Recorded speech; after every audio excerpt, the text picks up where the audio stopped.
안녕하세요.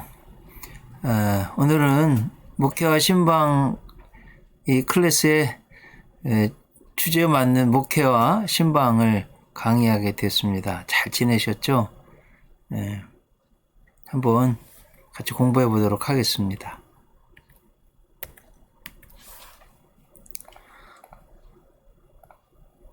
상담의 중요성하고 신방의 중요성은 지난 강의 때 말씀드렸죠. 똑같이 가는 거예요. 하나님이 죄를 지은 아담과 하와에게 가장 먼저 하신 일은 찾아오신 거죠. 신방하신 거잖아요. 창세기 3장 9절에 보면 여호와 하나님이 아담을 부르시며 그에게 이르시되 네가 어디 있느냐 찾아오신 거죠. 그리고 잘하는 오셔서 신방하셔서 상담하시면서 죄가 드러나게 하시고 토해내게 하시고 그리고 죄의 문제를 해결해 주시는 이게 상담과 신방 동시에 이루어지는 일입니다. 그리고 그 신방의 결론은 원시 복음이 증거되고 그리고 하나님의 돌보심으로 막을 내리죠. 하나님이 아담과 그의 아내를 위하여 가죽옷을 지어 입히시니라. 그래서 태초에서부터 하나님은 우리를 찾아와 주셨다 하는 겁니다. 이제 교회사적으로 이렇게 보면 상담에 대해서 교황 그레고리 1세, 조지 더 그레이트 그랬는데요. 목회적 돌봄이라는 저서에서 영혼을 다스리는 것은 기술 중의 기술이다 라고 했습니다. 잠언 27장 13절에서 하나님이 주신 말씀은 내 양떼의 형편을 부지런히 살피며 내 소떼의 마음을 두라 이렇게 말씀하셨어요. 그래서 양떼의 형편을 부지런히 살피려면 신방해야죠. 이게 너무 중요한 겁니다. 조금 네게티브 미닝으로 보면 의미로 본다면 예레미야 23장 2절에 보면 그러므로 이스라엘의 하나님 여호와께서 내 백성을 기르는 목자에게 이와 같이 말씀하시니라.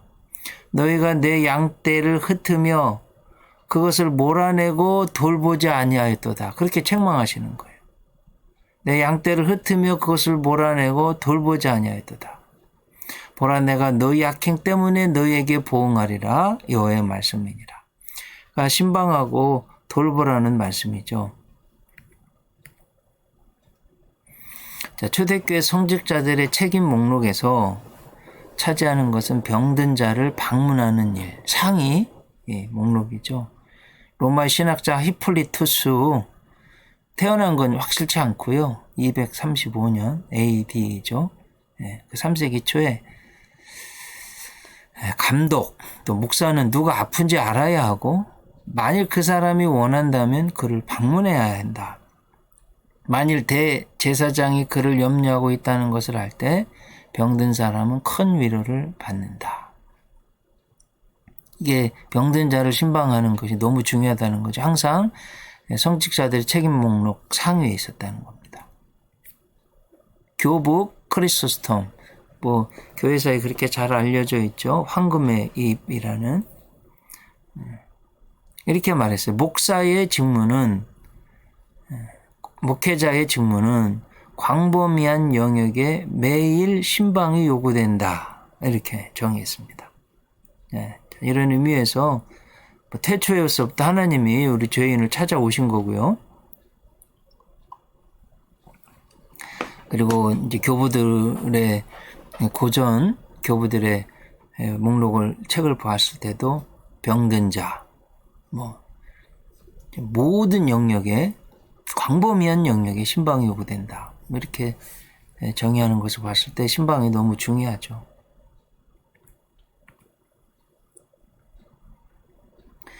캐논 칼라한은 그의 책 12 Keys to an Effective Church 12 열쇠 효과적인 교회가 되는데 12 열쇠들이라는 책에서 출석 교인 200명 정도 교회에서 일주일에 평균 20회 정도의 신방, 20회 정도의 불신자 방문, 그리고 20회 정도의 환자 방문을 해야 된다.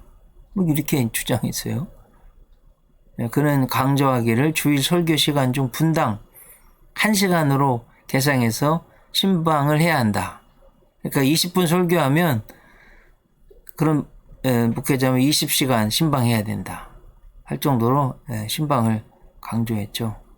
여기에는 기존교인, 새신자, 미등록교인, 불신자 등이 다 포함된 겁니다. 사실 신방과 교회 성장은 밀접하게 관계되어 있습니다. 사랑의 마음으로 찾아가서 위로하고 격려하고 축복해주고 기도해주고 돌보는데 싫어할 사람이 어디 있겠습니까? 못해서 문제죠. 그래서 교회마다 신방 전도사님 역할이 너무너무 중요한 거예요. 신방의 정의를 보면 신방은 목회하는 현장의 성도들의 영혼을 돌보는 일입니다. 한 영혼을 향한 목회자의 관심이고 영혼을 살리고자 하는 사역입니다.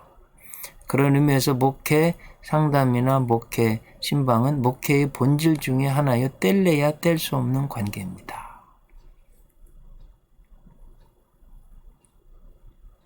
목회 상담이 구체적인 문제를 안고 찾아오는 성도님들께 대한 목회자의 돌봄이라고 한다면 목회 신방은 한 생명의 신앙으로 하나님 앞에 바로 서서 하나님의 창조 목적을 이루고 보람있고 열매 맺는 삶을 살아가도록 목회자가 능동적으로 각 영혼, 교회 성도들의 상황에 반응하여 돌보는 사역. 이게 이제 목회 신방의 아주 가장 중요한 정의라고 하겠어요.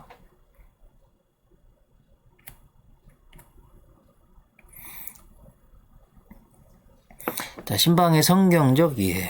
하나님이 죄를 지어 영 죽을 영혼을 생명을 얻게 하고 풍성하게 얻게 하기 위해서 인간의 몸을 입으시고 인간을 찾아오셨습니다.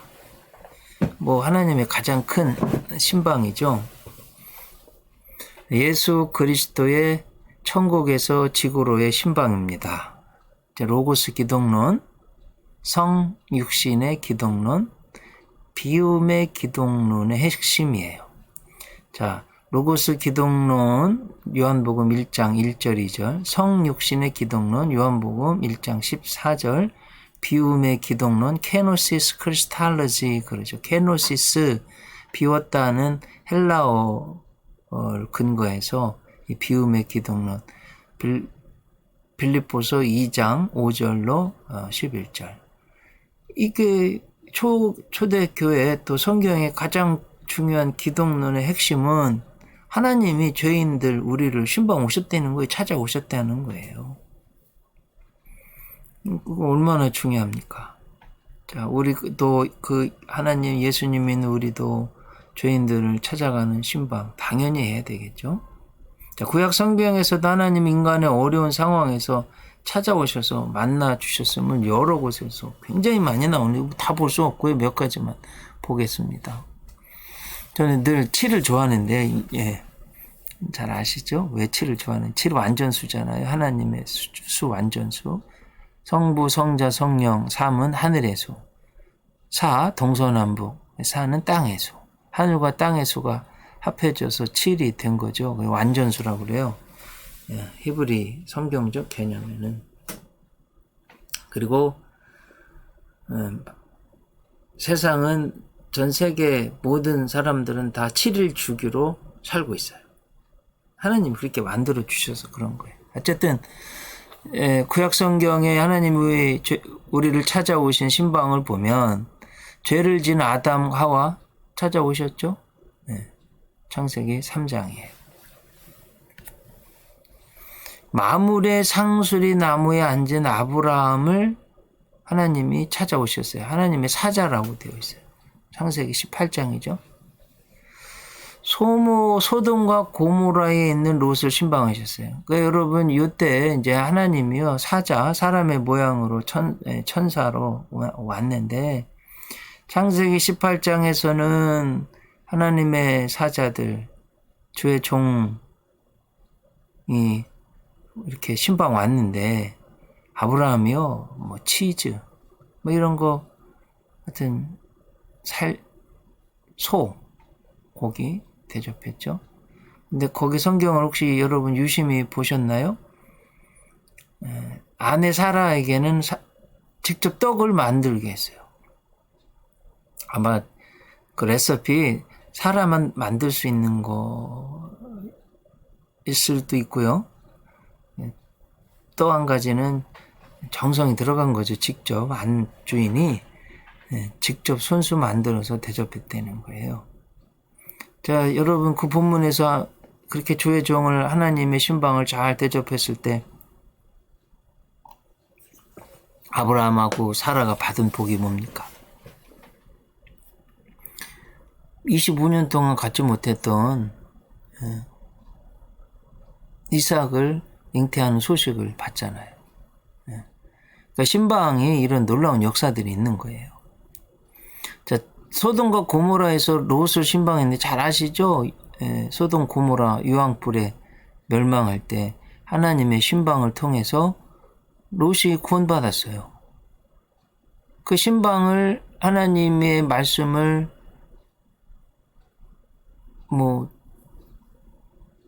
농담으로 여긴 롯의 딸들의 사이는 거기서 유황불에 죽었습니다. 신방을 어떻게 받느냐? 이제 우리 전사님들이 그 성도님들한테 좀 가르치셔야 돼요. 농담으로 알아요? 그럼 죽습니다. 정성껏 보면 아브라함의 조카잖아요, 롯이. 아브라함이 한 것처럼 집에 모시고 발도 씻기고 음식도 대접하고 정성껏 대접했는데 그 막 지체했잖아요. 하나님이 신방을 통해서 그 롯의 손을 잡아 끌어서 살려주는 거예요. 여러분, 신방이요, 이렇게 놀라운 역사가 있어요. 자, 술길샘 곁에 있는 하갈을 찾아오셨어요. 하나님의 신방이죠. 자, 여러분 하갈을 아시죠? 사라의 몸종이잖아요. 뭔 소리예요? 이게 지금 거의 죽게 된 거거든요. 쫓겨나서. 하나님은 약자들, 소외된 자들, 또 피부색이 흑인이잖아요. 하갈이. 니그로인데 역시 찾아오셔서 신방하셔서 구원해 주시는 거예요. 우리 잘 아는 이집트에서 노예 생활하는 백성 울부짖었잖아요. 그걸 들으시고 하나님이 모세에게 신방 오셨어요. 사사기 6장에 여러분 위기에 처해 있는 이스라엘, 하나님이 기드온에게 찾아오셨습니다. 여러분 거기 또 성경을 유심히 보면 기드온이 정성껏 그 찾아온 하나님의 대언자, 하나님의 신방에 주의 종도를 정성껏 대접한 것을 알 수 있습니다. 우리 너무 잘 아는 기진에서 쓰러져 있는 엘리야에게 찾아오셔서 음식도 주시고 세워주신 걸 알 수 있죠. 이렇게 인간이 너무나 힘들고 어렵고 하나님의 은혜가 필요한 순간순간마다 하나님은 신방해 주신 거예요. 그러니 우리들도 하나님 세워주신 주의 종들도 신방 잘해야 됩니다. 신약에는 예수님은 가난하고 병들고 죽은 자까지도 찾아가셨어요. 또 제자들도 열심히 신방한 걸 알 수가 있습니다. 자, 베드로 장모가 열병 걸렸는데 주님이 그 가정을 방문하셨어요. 병든 가정에. 그래 기도하셔서 그 병을 고쳐주셨어요. 여러분 잘 아는 이제 병든데 신방한 거죠. 두 번째 가나 혼인잔치집 방문하셔서 신방하셨어요. 잔치집에도 가신 거예요. 역시 문제가 생겼죠. 네.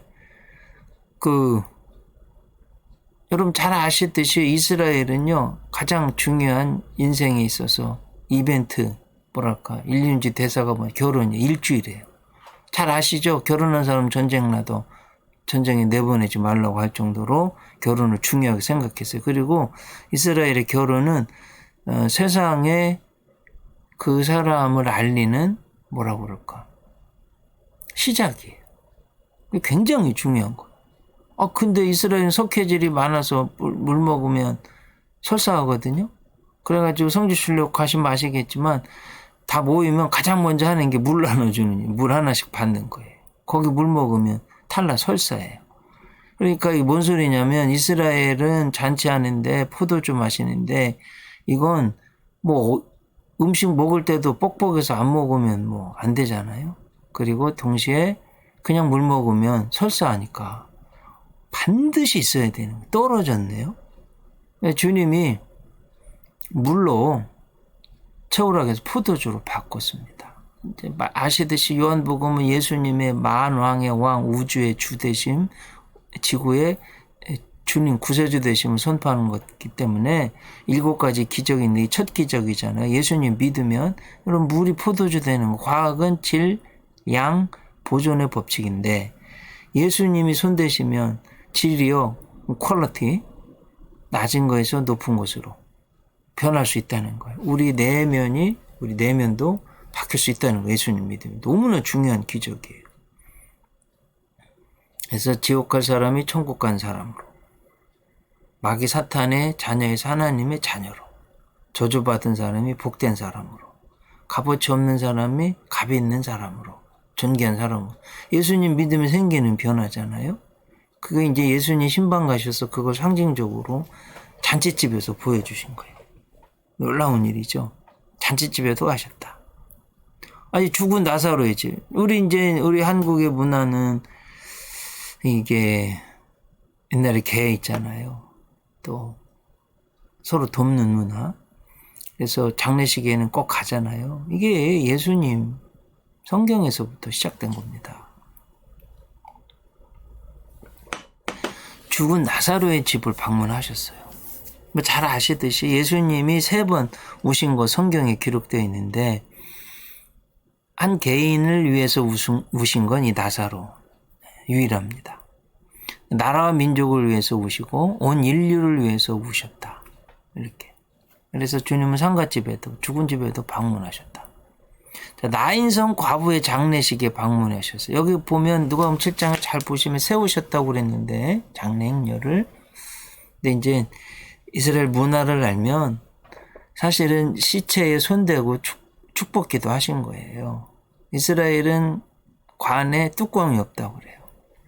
그래서 나인성 과부 장례식을 가셔서 그 시체에 손대셨어요. 저도 이제 미국에서 장례식을 집례를 했는데요. 미국은 대부분 교회에서 장례식을 합니다. 관 뚜껑 열어요. 그리고 키스하는 분도 있고 만지시는 분도 있고, 그리고 이제 주의 종은 반드시 집례하는 그분의 시신을 만져야 돼요. 네. 예수님에게서 온 거죠. 그렇게 따뜻하게 죽은 분도 돌보고 가족들이 위로를 받고 그러는 거예요. 예수님이 하신 거예요. 신방하셔서. 수가성 우물가의 여인을 신방하셔서 일부러 찾아가신 것이잖아요. 피곤하실 정도로. 그 영혼 살리시고, 말씀드렸듯이 인류 최초로 주님이 입을 열어서 주님이 메시아 그리스도인 것을 최초로 말씀해 주신 사건. 이제 이런 경우는 죄인이잖아요. 그리고 너무나 갈급하고 사회에 어떤 죄인 취급받는 어려운 분을 찾아가서 세우고 구원하고, 이분이요, 이 우물가 여인이 그렇게 손가락질하는, 만나기 싫어서 12시에 그 더위에, 거의 50도에 이스라엘은 더울 때는, 네. 그 사람들에게 가서 와보라. 내가 행한 모든 것을 알아맞힌 이 그리스도 이번에 와서 보라. 다 믿었잖아요. 이 신방의 아주 중요한 역사입니다. 어려운 사람, 외로운 사람 신방하고 그 문제를 해결해주고 구원받게 하고 전도자로 귀하게 쓰임받도록 세우는 이 과정. 이게 신방의 가장 중요한 거예요. 신방하실 때 이렇게 이 목적, 요한복음 4장의 수가성 우물가의 여인, 이걸 모델로 하셔서 꼭 하셔야 됩니다. 베드로가 하고 요한 사도가 사마리아 성도를 방문했어요. 아시듯이 스데반 집사님 설교 한 번 하고 도리마저 순교했잖아요. 거기 성경을 유심히 보면 사도행전 6장 7장 유심히 보면 사도 외에는 이스라엘에 있을 수가 없어요. 다 흩어졌어요. 그래가지고 빌립 집사님이 사마리아 성에 가서 전도했네요. 예수를 믿고 세례를 받았어요. 그런데 한번 베드로와 요한이 소문을 갔는데 성령 세례를 못 받은 거예요. 그래가지고 베드로와 요한이 사마리아에 있는 성도님들에게 안수 기도할 때 성령 받았어요. 이게 신방의 또 아주 중요한 기능이죠. 물론 전사님들은 안수 기도 머리에 대거나 할 수 없지만 몸에 대거나 할 수 있잖아요. 또 그래서 그렇게 기도해 주시면 신방에서 성령 충만 받게 되는 겁니다. 이것도 필요한 거예요. 신방할 때. 자, 베드로가 고넬료 가정을 또 찾아갔어요. 잘 아시듯이 인류 최초로 이방인에게 성령이 내린 거예요. 이렇게 구약도 보면 하나님이요 중요한 순간에 어려울 때 늘 찾아오시고, 신약도 보면 예수님의 제자들도 늘 신방을 한 거예요. 그러니까 지금 이 시대도 우리도 신방해야 돼요. 가면 갈수록 신방 안 받으려고 하는데 해야 돼요. 찾아가야 됩니다. 신방의 목적. 성경에 있어요. 야고보서 5장 13절로 16절. 너희 중에 병든 자가 있느냐? 저는 교회의 장로들을 청할 것이요. 자, 여기서 이제 야고보는 예수님의 동생 야고보잖아요. 그리고 베드로 이제 전서나 후서 이렇게 보면 성경에 나오는 장로는 지금 평신도 장로님하고 좀 달라요. 주의 종도를 말하는 거예요. 이건 해석하는 해석자들이나 신학자들이 다 동의하는 프레스비테로스 그러는데 이 헬라어로 이렇게 수염이 긴 분, 권위자 그리고 이제 그 당시에는 주의 종들을 말을 하는 거였어요. 그러니까 너희 중에 병든 자가 있느냐? 프레스비테로스에서 프레스비테리안 처치, 영어로 장로교회를 프레스비테리안 처치 이렇게 말해요. 여기서 나온 거예요. 프레스비테로스. 수염이 긴 자, 권위 있는 자, 연장자 이런 뜻인데요. 이 당시 야고보하고 베드로서에서 쓰이는 장로들은 주의 종을 말한다. 꼭 알고 계셔야 돼요. 너희 중에 병든 자가 있느냐? 저는 교회의 장로들을 청할 것이요. 그들은 주의 이름으로 기름을 바르며 위하여 기도할지니라. 믿음의 기도는 병든 자를 구원하리니 주께서 저를 일으키시리라. 혹시 죄를 범하였을지라도 사하심을 얻으리라. 이러므로 너희 죄를 서로 고하며 병 낫기를 위하여 서로 기도하라. 의인의 간구는 역사하는 힘이 많으니라. 신방하라고 하셨어요. 이제 목적은 병든 자 기름을 바르고 기도해주고 병든 자를 믿음의 기도를 하라는 거예요. 그리고 병을 낫게 하고 또 죄도 낫게 하고.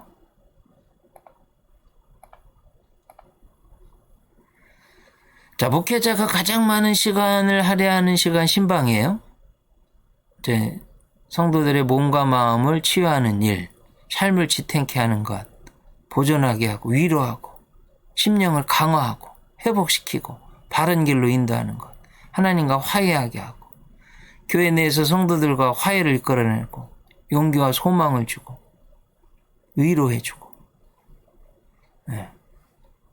그런 겁니다. 또 신방 통해서요 성도들 한 영혼 한 영혼의 믿음의 상태, 형편, 처지를 알 수 있는 거예요. 그러면서 목회자는 또 자세히 성도들의 상태를, 양들의 상태를 알고 구체적으로 기도하고 목회적 돌봄을 할 수 있는 거예요. 그래 부지런히 신방해야 됩니다. 그리고 또 이제 뭐 중형교회, 또 대형교회, 뭐 이런 교회들은 담임자에게 보고할 거 있으면 꼭 즉각 보고해야 됩니다. 신방을 통해 성도들의 삶의 현장, 믿음의 상태 알게 돼서 설교 준비에 목회자의 마음이 적중하는 은혜가 되는 문제를 해결하는 그런 설교를 할 수 있죠. 그래서 신방은 피곤한 손과 연약한 무릎을 일으켜 세우고 너희 발을 위하여 곧은 길을 만들어 저는 다리로 하여금 어그러지지 않고 고침을 받게 하라는 말씀처럼 연약한 성도들의 믿음을 세워주고 힘을 얻게 하고 영적인 눈을 뜨게 하고 그리스도 안에서 믿음으로 승리하며 살아가도록 도와주는 거, 이게 목적입니다. 이제 신방의 원칙, 신방의 방법들 살펴보는데 이게 이제 현장에서 너무 중요한 것들이에요. 한번 보겠습니다. 교역자는 매번의 신방에서 목적 구현을 위해 노력해야 된다. 우리 이제 교재에 나와 있는 내용이에요. 자, 토요일 예배 가면 토요일 예배 잘 드려야죠. 네. 병원에 신방했으면 병 낫기를 기도하고 그 목적 구현을 위해서 꼭 노력해야 돼요. 네. 뭔 소리냐면 또 믿다가 낙심한 분 용기를 주러 갔으면 그 용기를 주고 그분 말을 들어주고 문제가 있어서 막 가슴에 한이 있는 사람들 그 얘기를 들어줘야지. 신방 가면 내 이야기하고 내 자랑하고 지금 자녀가 예를 들어서 대학에 떨어져서 너무너무 낙심한 분한테 가서 자기 자식은 뭐 명문대에 들어갔고 뭐 장학금 받았고 뭐 이러면 이 염장지르고 오는 거예요, 오히려. 근데 이게 단순한 것 같은데 이런 우를 범하는 교역자들이 상당히 많아요. 그러니까 여러분 이거 굉장히 중요한 문제입니다. 알으셨죠? 앞으로 이제 현장에 가서 신방할 때 양떼의 상황을 살피고 용기나 이로나 희망을 주러 갔으면 거기에 중심을 맞춰서 해야지. 내 자랑하고 내 가족 자랑하고 내 자식 자랑하고 뭐 내가 이랬다 이러고 오면은 이건 아닌 거예요. 뭔 말씀인지 아시겠죠? 또 신방은 너무 길어지면 안 됩니다. 충분하고 적절한 시간 이 성령님이 알게 하세요. 이제 처음에 조금 길을 수 있는데 잘 들어주느라고. 근데 매번 가서 너무 길어지면 이건 안 됩니다. 신방 시 대화는 가능하면 영적인 대화여야 됩니다. 어떤 분은 자기 취미라든지 뭐 들어주긴 하긴 해야 되는, 어떤 분은 또 성적인 이야기, 어떤 분은 또 다른 사람 욕하는 거, 뭐 하여튼 별 이야기들이 다 많은데 그런 거 잘 이렇게 조정할 수 있어야 돼요. 영적인 대화여야 됩니다. 이제 가기 전에 가족들 이름 다 아는 건 꼭 필요합니다. 그리고 상황이 어떤지 알고 가셔야 돼요. 꼭 하셔야 돼요. 이제 처음에 교회 가서 올해 이제 신방 전사님 이제 사역을 하면 뭐 다 아니까 괜찮은데 처음에 부임해서 갈 때 반드시 교적부 보고 가족들 이름 외워서 가야 돼. 만약에 못 외운다 쪽지 만들어서 포스트잇 이런 거 있잖아요. 써가지고 해야 돼요. 그리고 이제 담임 목사님을 모시고 신방을 간다. 큰 교회라 그러면 포스트잇에 아빠, 엄마, 자녀들, 뭐 가능하면 나이, 그리고 대학생이면 대학, 직장이면 직장, 이런 거 딱 써서 드리면 신방이 굉장히 효과적인, 반드시 하셔야 돼요, 이건. 신방 시에는 항상 간단한 성경 봉도 기도로 종결되어야지 은혜가 있죠. 그냥 가서 뭐 세상 이야기, 사람 이야기만 하고 오면 안 됩니다. 신방하면 반드시 기록으로 남기시기 바랍니다. 예를 들면 기도 제목, 천자보다 몽당연필이 나아요. 반드시 적으셔야 돼요. 예를 하나 들어볼까요? 저희 어머니가 척추관 협착증이 있으셔서 저 익산에 어떤 목사님 너무 용하다고 그래가지고 동네 분들 모아서 제가 이제 효자잖아요. 이렇게 하면 하여튼 제 차로 모시고 갔어요. 여러 번 갔어요. 근데 익산에 있는 어느 교회 장로님이셔서 아주 유명한 장로님이셔요. 이제 의사를 은퇴를 하시고 한쪽에 조그마한 데서 이제 하시는 건데 제가 이제 한 거의 10번 정도 간 것 같아요. 유심히 봤는데 이분이 이제 평생 의사를 했기 때문에 이제 대부분 믿는 분들이 오시니까 갔더니 요수에서도 오고 뭐 해남에서도 오고 이러더라고요. 이야, 굉장히 먼 곳에서 온 거잖아요. 아니 왜 이렇게 인기가 있을까? 봤더니 이분이 이제 신경 주사 놔주시는 거예요. 뭐 그것도 효능이 있겠죠. 그런데 이제 일일이 이제 4분 같이 갔으니까 이제 같이 들어가잖아요. 이제 하는 걸 보니까 차트에 아들이 누구며 지난번에 무슨 문제가 있었는데 잘 해결이 됐냐며 일일이 다 언급을 하는 거예요. 이제 저희 어머니 차례가 됐는데 아드님이 목사님이라며요. 개척을 하셨다며요. 그때 교회는 좀 어떻습니까? 이렇게까지 묻는 거예요. 그러니까 어머니 마음이 막 좋으셔가지고 야, 이 장로님이 이제 목사님들 하는 거 배워가지고 그렇게 하시는데 뭐라 그럴까? 제가 거기서 옆 이제 객관적인 잘 떨어져서 이렇게 봤잖아요. 저 양반 지금 신방에 기법을 도입하셔가지고 돌보시는구나. 여러분 아시겠죠? 육체적인 것 병도요, 이렇게 마음의 돌봄, 영적인 것까지 의사가 장로님이 하시는 거예요.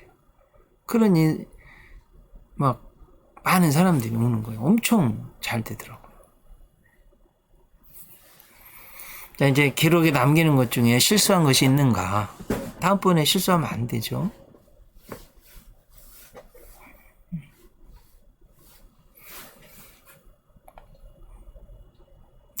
또 상담한 뒤 얼마나 지났는가? 기도의 제목이 뭔가? 신방한 후 반응이 어땠는가? 여러분 이게 별거 아닌 게 굉장히 중요해요. 이러이러한 건 너무 싫어하더라. 이러이러한 건 좋아하더라. 그래서 한 가정이 교회에 정착하고 은혜 받는데 이런 것들이요 굉장히 중요한 문제예요. 여러분 의사들이 만약에 어떤 알레르기 반응인데 주사 잘못 놓으면 큰일 나잖아요. 알레르기 심하면 숨 멎어서 죽습니다. 그래서 주사를 놓는다든지 할 때 꼭 체크하잖아요. 영적으로 이거 똑같아요. 너무너무 싫어하는 것이 있다면 그건 뭐 교역자들이 조심해야 될 상황이라면 그건 꼭 기록했다가 보고도 하고 조심도 하고 해야죠. 네. 담임자에게 보고할 게 뭔가 이런 거 잘 적어서. 자, 신방 시 사람이 없다면 왔다 갔다 하고 반드시 메모를 남겨줘. 그래 메모지는 항상 신방하실 때 가지고 다니셔야 돼요. 신방이 여의치 않으면 문자 보내고 편지도 쓰고요. 하는 겁니다. 자, 시대 흐름은 다양한 신방 방법을 요청하고 있죠. 가정 방문 신방 전통적이죠. 교회 사무실에서 시간을 정해놓고 만나는 것도 괜찮아요. 전화로도 신방 아주 중요한 거죠. 이메일로도 카톡으로도 속회별로도 신방할 수 있어요. 다 이거 해야 됩니다. 이거 하라고 교구를 맡겨주신 거예요. 이렇게 안 돌보면 안 됩니다.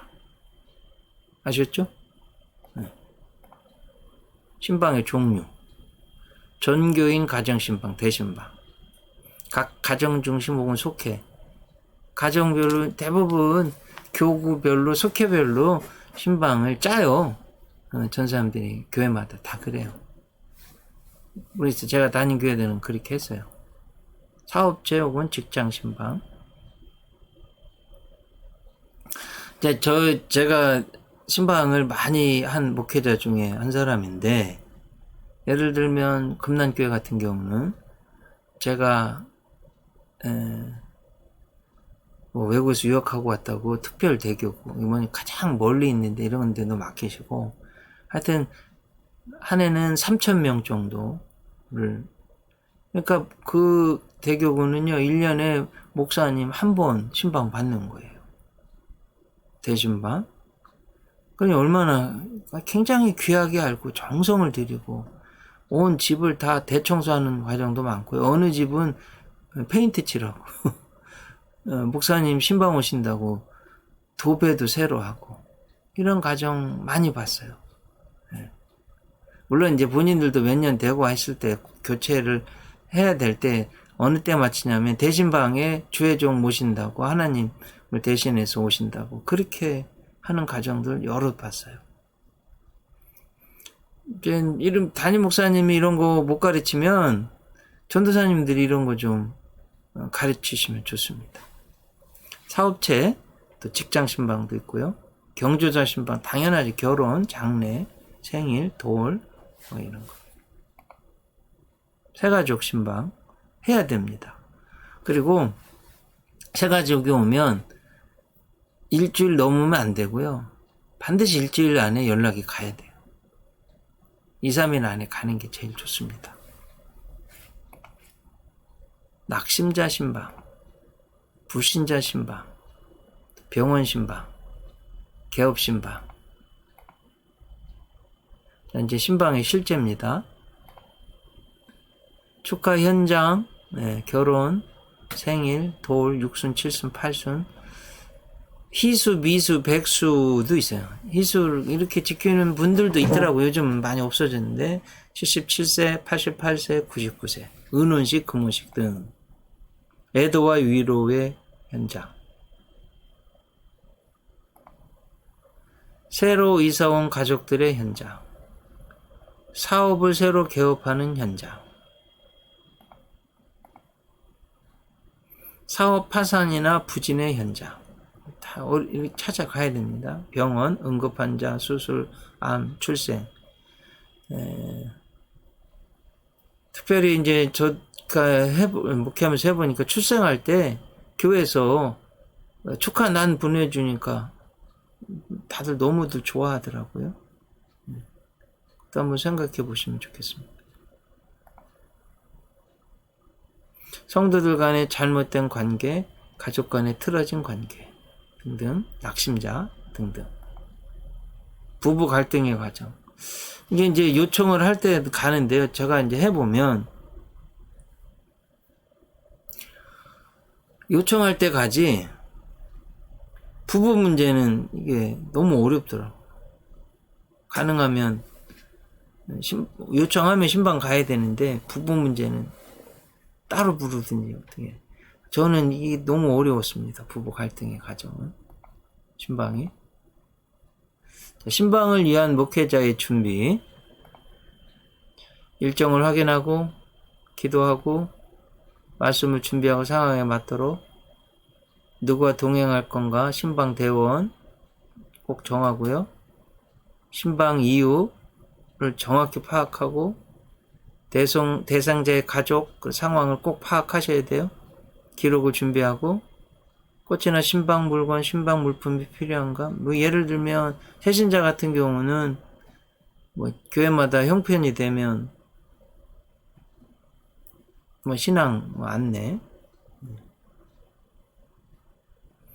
존 스타트 목사님이 쓴 뭐 기독교 기본 진리라든지, 김동호 목사님이 쓰신 크리스찬 뭐 베이직 스타트 뭐 이런 거라든지, 뭐 아니면 성경 이런 거 선물해 주면 너무 좋아하죠. 또 뭐 개업하는 가정은 반드시 뭐 성구 축하, 또 다른 이런 거, 뭐 이사 와서 교회를 아직 못 정하고 이런 뭐 가정들은 성구 같은 거 이러면 아무래도 효과가 있지 않나요? 어떤 신방인가에 따라서 달라질 수 있습니다. 저는 그렇게 합니다. 신방 일지 작성. 말씀드렸듯이 대신방할 때는 뭐 교적부를 드리는 게 제일 좋긴 하겠지만 그게 좀 그러면 말씀드린 대로 포스트잇 잘 준비해서 효과적인 신방을 위해서 조언을 드립니다. 신방 사역을 시간 낭비 소모라고 생각하는 분들도 있어요. 근데 저는 신방은 목회 계획 안에 반드시 들어가야 할 사역이라고 생각해요. 이제 요즘은 너무도 싫어하니까 1년에 이제 한 번 정도 대신방, 그리고 이제 애경사시, 또 개업이라든지 졸업식 필요하면 병원 신방, 이렇게 뭐 교회가 적으면 신방 더 중요하죠. 목회자의 깊은 관심이라고 할 수 있기 때문에 신방 꼭 필요합니다. 봄, 가을에 보통 한국은 그동안 했었잖아요. 봄철 대신방, 가을철 대신방. 근데 이제 저 요즘 현실은 보면 한 번 하는 게 좋겠더라고요.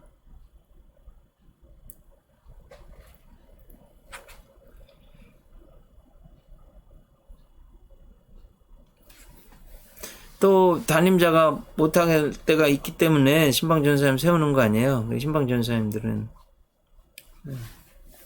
주기적으로 신방을 해야 됩니다. 불신자들도 찾아가야 돼요. 자, 신방의 핵심 목표를 자세히 결정할 것, 언제 출발할 것인지 정확히 정할 것, 이거 중요해요.